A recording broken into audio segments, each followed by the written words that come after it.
Earlier this week, the UK government announced its autumn spending review, an indication of plans for the coming year and further ahead. The pandemic has, of course, had a huge impact, but there was some good news for the railway industry. The Chancellor Rishi Sunak announced several investment plans for UK infrastructure, and rail featured in those plans. But did he go far enough?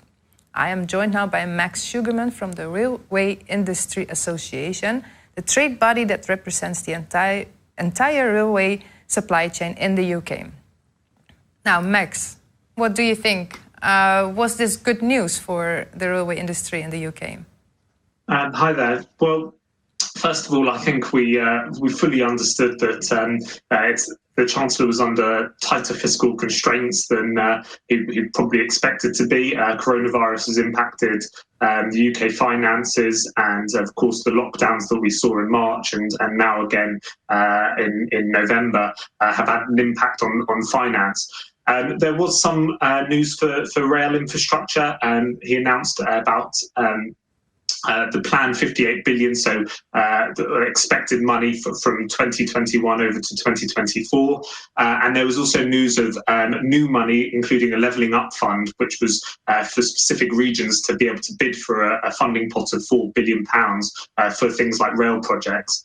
And there are other announcements like a UK infrastructure bank to be set up in the north of England to get private finance into rail funding. And there was also the publication of the National Infrastructure Strategy, which contained plans on rail schemes and other infrastructure projects.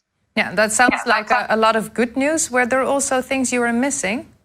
Yes, well, I think our feelings were that there could have been more done to announce specific rail projects.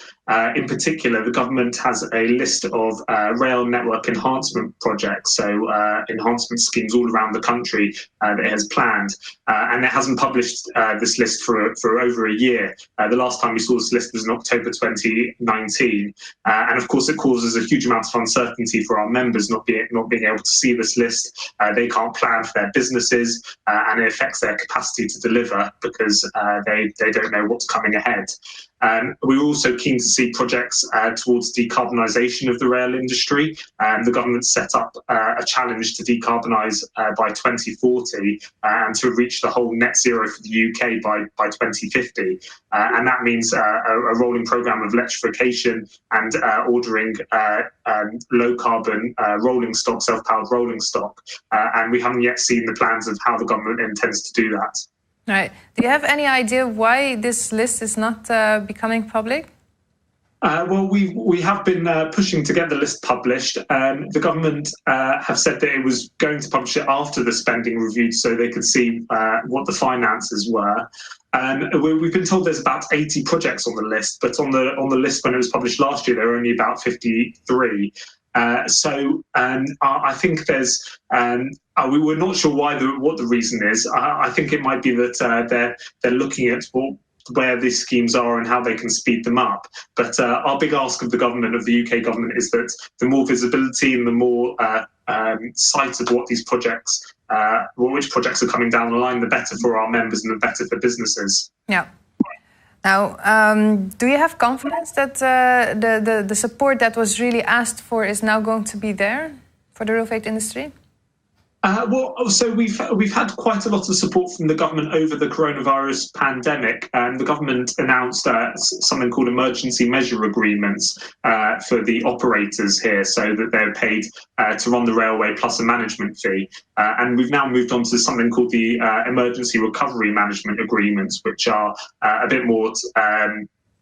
There's a management fee dependent on performance. So the government is supporting the rail industry over the pandemic while passenger numbers have fallen.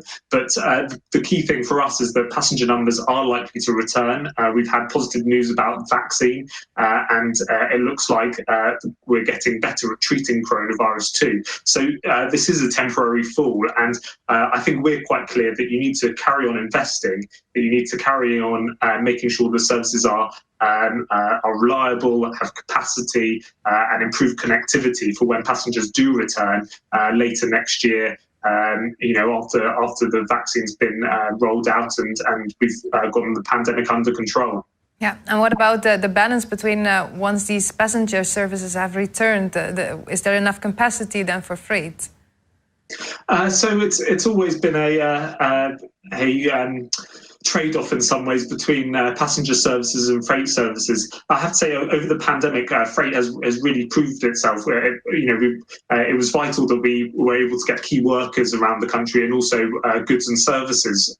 So freight has really played an important role. And actually, freight has rebounded better than passenger numbers in some ways. We've seen it rebound to about 95% on the UK rail network. So that is really positive. I do think there's a debate to be had about that, and I think the UK government is still looking at how it can get as much freight used as possible, and we're very keen on promoting as much rail freight. Of course, it's lower carbon as well, in the sense that it's better for the environment than using the same equivalent on road. Yeah. Okay. Thank you very much for commenting on this, and we'll speak to you again. Thank you very much. All right.